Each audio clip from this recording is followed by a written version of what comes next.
থিমের নাম সৃষ্টি সুখ। হ্যাঁ, যেদিকে লোকজন আলোকপাত করে না, হ্যাঁ, দুর্গাপুজো তো বিশ্বজনীন হয়ে পড়েছে এবং এই সৃষ্টির মধ্যে, হ্যাঁ, এই সৃষ্টির মধ্যে যন্ত্রণা থেকে শুরু, হ্যাঁ, এবং সেই যন্ত্রণার যে জার্নিটা এবং যে পরিপূর্ণতা পাওয়ার পর যে সুখে পৌঁছে যায়, সেই জার্নিটাই এবছর এখানে থাকবে।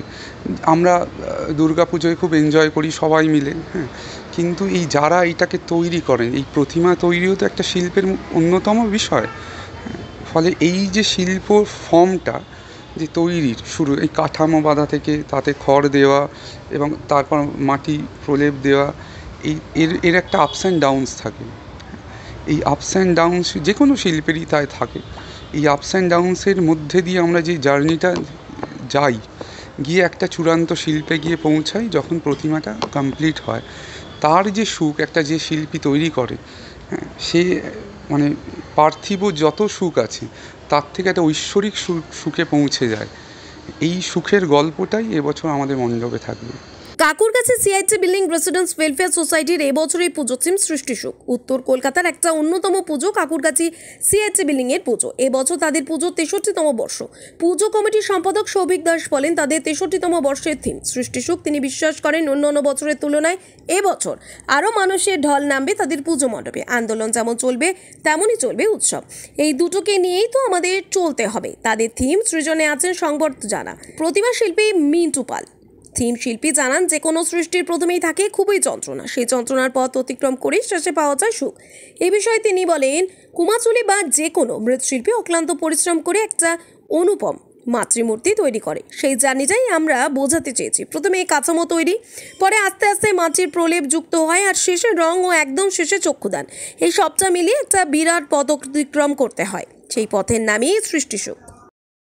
সৃষ্টি সুখ একটা আমাদের একটা জার্নির কথা বলছি, যে আমাদের মৃৎশিল্পী মিন্টু পাল ধরুন, কিংবা এই যে যারা ঠাকুর বানায়, সেই কাঠামো বাঁধা থেকে শুরু করে কাঠের খড় বাঁধা, মাটির ঠাকুর বা ফাইনালিস্ট, এই যে জার্নিটা সম্পর্কে আমরা এবার তুলে ধরছি। এখনকার 2024-এর পুজো আর যখন আপনি ছোট ছিলেন তখনকার পুজোর কি তফাৎটা খুঁজে পান? তখন তো আমাদের পশ্চিমবাংলা কেন সারা কলকাতা শহরের পুজোটাই পুরো চেঞ্জ হয়ে গেছে। আগে সাবিকিয়ানা চলতো, আমাদেরও সাবিকিয়ানা চলতো দেখেছি। এখন থিমে সবাই এসে গেছে, থিমের লড়াই হয়, থিমেও খুব সুন্দর সুন্দর ঠাকুর হয়, প্যান্ডেল হয়, পুজো হয়। আমরা ইউনেস্কো পেয়েছি, সত্যি এটা আমাদের প্রাউড। হ্যাঁ, শিল্পীদের একটা তো এখানে অনেক বড় জায়গা আছেই, তাদের জন্য আজকে আমরা কলকাতা দুর্গাপুজো এই জায়গায়, বেশ সেটা ভালোই। যারা এখনো আসেনি সিআইটি বিল্ডিংয়ের পুজো দেখতে, কখনো আসেনি, তাদেরকে কি বলবেন এবছরে? নিশ্চয়ই আসবে, আশা করি, মনে করি। আগেরবার থেকে তারা বার্তা পেয়ে গেছে আমরা যেভাবে এগোচ্ছি। পুরস্কারের ঝুলিতে যটাই থাকুক না কেন, আমাদের কাজ যেরকম হয় দর্শক জানে, প্রচারও হচ্ছে, আপনারা তো আছেন আমাদের জন্য, ঠিক আসবে লোক।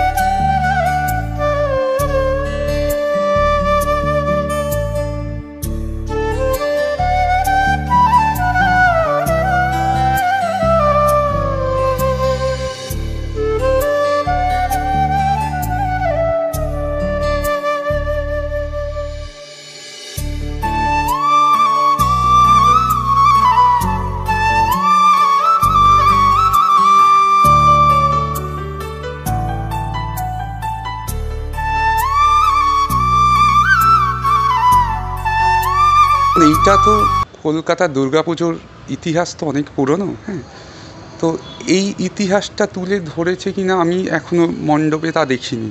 হ্যাঁ, আমি অনেক ছোটোবেলা থেকেই কুমারটুলিতে যাই, আমরা আগের বছরও গেছি, প্রত্যেক বছরই যাই, এবং কুমারটুলির প্রচুর শিল্পী আমার বন্ধু। হ্যাঁ, তারা কি পরিশ্রম করে, হ্যাঁ, তারা কীভাবে লড়ে এই বৃষ্টির মধ্যে, এই কাদার মধ্যে, কিন্তু তাদের ওই জায়গাটা পৌঁছাতেই হবে, রিচ করতেই হবে।